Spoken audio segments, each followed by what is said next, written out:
What is up, guys? Today we are going to talk about this card on the screen, Tsunami, and whether or not it's going to fit in the current meta. So, as you may or may not know, last week, Tsunami was one of the cards that was quote-unquote buffed. It went from 8 mana to 10 mana and summoned, instead of 3 elementals, now it summons 4. And prior to the patch, it didn't see play. Now, whether or not the mana cost is going to make it see play is aside from the point. The fact is that the nerfs to the ticking module, Ziliax, and changes to some decks may help it kind of thrive in a new situation. That said, this card is pretty powerful. So I originally was going to show you a Big Spell Mage deck and a Tendrils Reno deck. But after playing another deck that is just so good, I've decided I don't even want to bother making a video about Big Spell Mage and Tendril Reno, because that's not going to be the best shell for Tsunami. I'm going to show you what the best shell for Tsunami is, and it's neither of those two.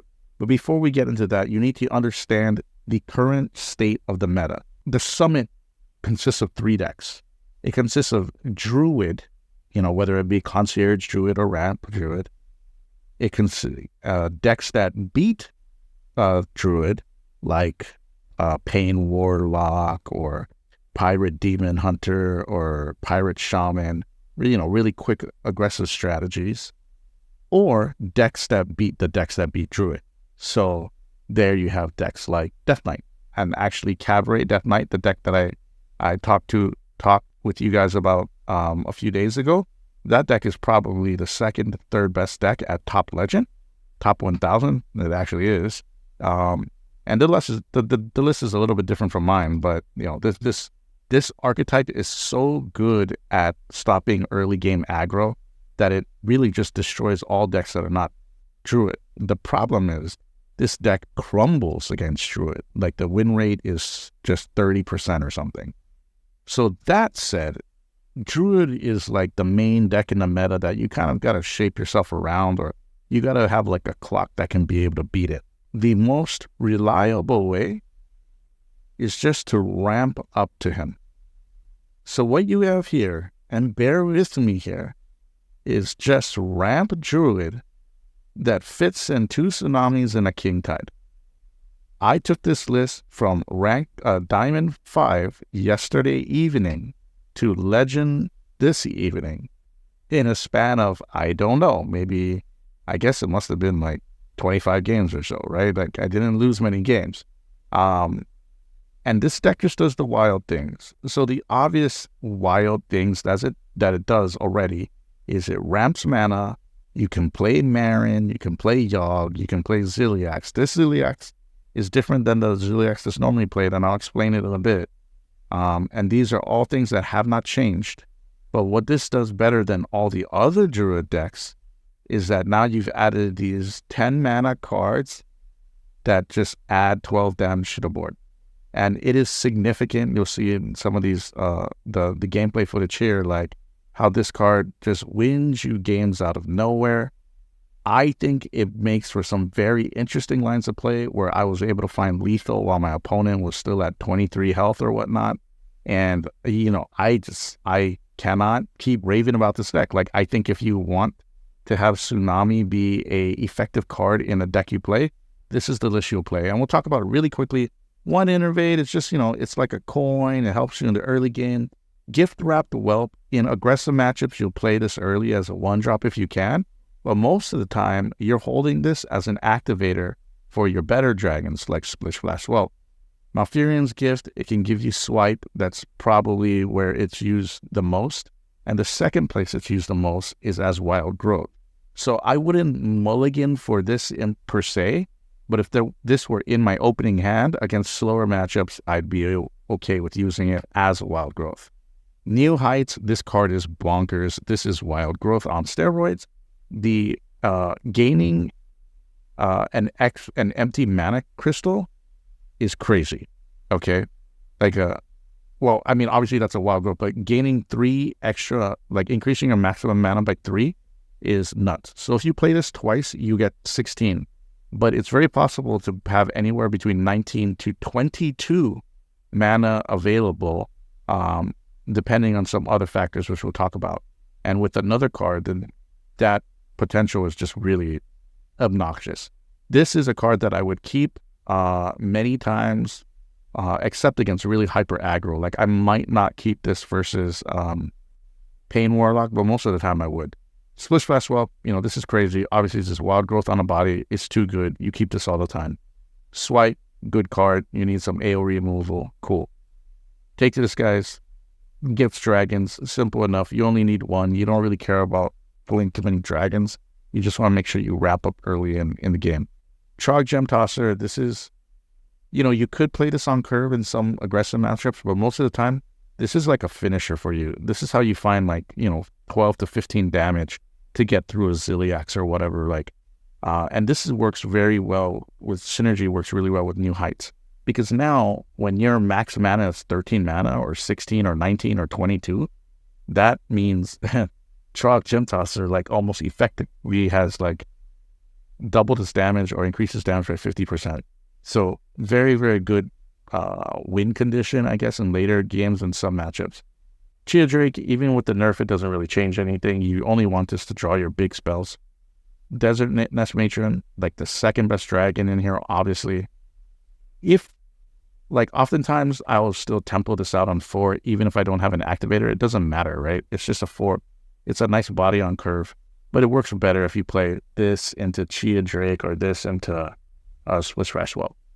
King Tide, this is not necessary, okay? So King Tide, you don't really need him, but when he does work, he's amazing, okay? Think of it 2 ways, right? You can play this on 4, and then next turn you can play a Sleep Under the Stars or a Tsunami for 5, right? Those are really the only situations that you have here where it's worthwhile.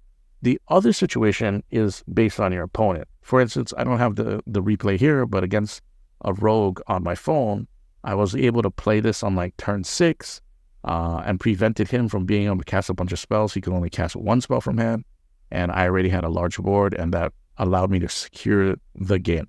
So, he is very versatile, but if there was a card I would cut, this would be the card.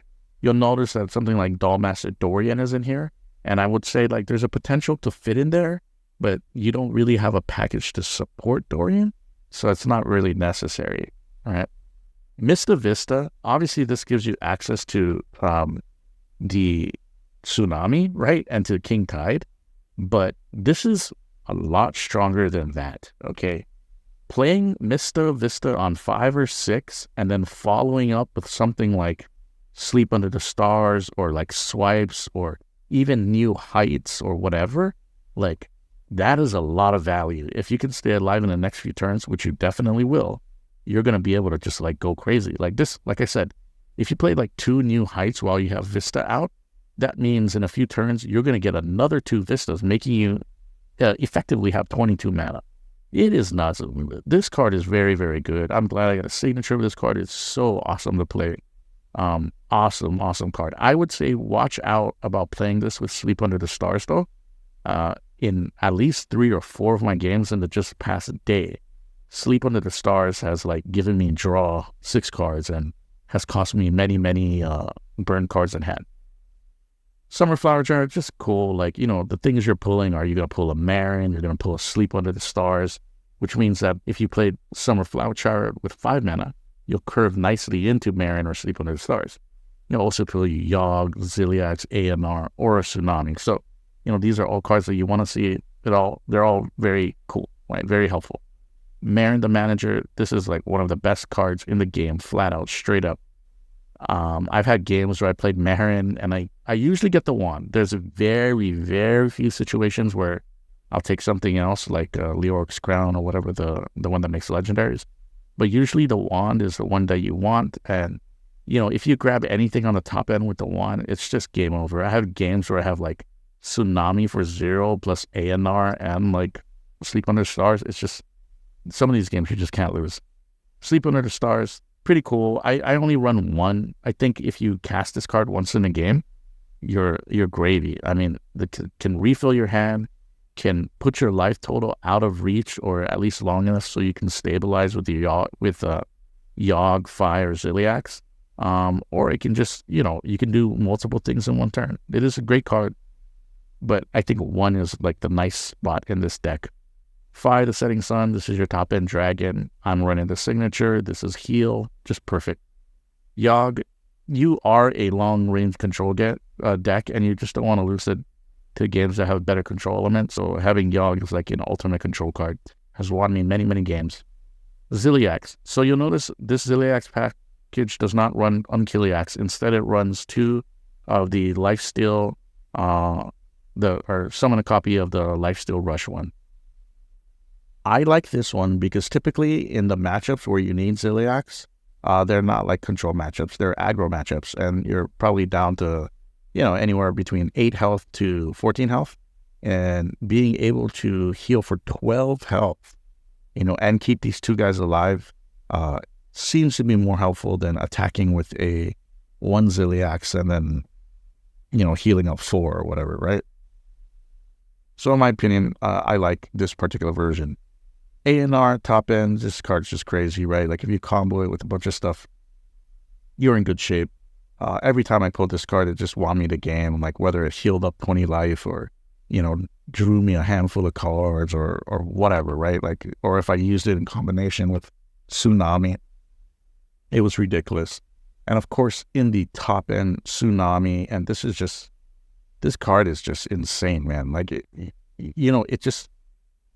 it's hard to see like how strong it is, but like if you imagine a board that has like, a Summer Flower Child plus a Desert Nest Matron and maybe like a Swishlash Whelp, like that seems like a very common board. And you fought for the board a little bit, you've done a little bit of damage, and then you play these 4 water elementals. Not only, like 2 things will happen. Either you've hit the opponent for 12 or you've cleared their board. And I think now your opponent has to deal with a full board of stuff. And I think it's very, very powerful. Like, if you look at this deck, the things that we're missing here is Doll Master Dorian, as well, or Puppet Master Dorian, whatever, and then the Moonkin. Okay, those are the cards that you're cutting out, and I guess 1 Sleeper Under the Stars to play this package. And I believe this package is so much better. Please give the deck a try. It does so many cool things. I cannot stop raving about it. It is very, very good. So let me know what you think in the comments. If you want to see a deck review against for another deck in particular, let me know. But right now, this is the deck that I suggest you play. Either this or the Cabaret Death Knight. But there are a lot of Druids out there. So if you are facing Druid 1 in every 10 games, then Cabaret Death Knight is fine. But if you're facing a Druid every other game, you might not want to be playing Death Knight into that. So anyway, give it a try, and I'll see you next time.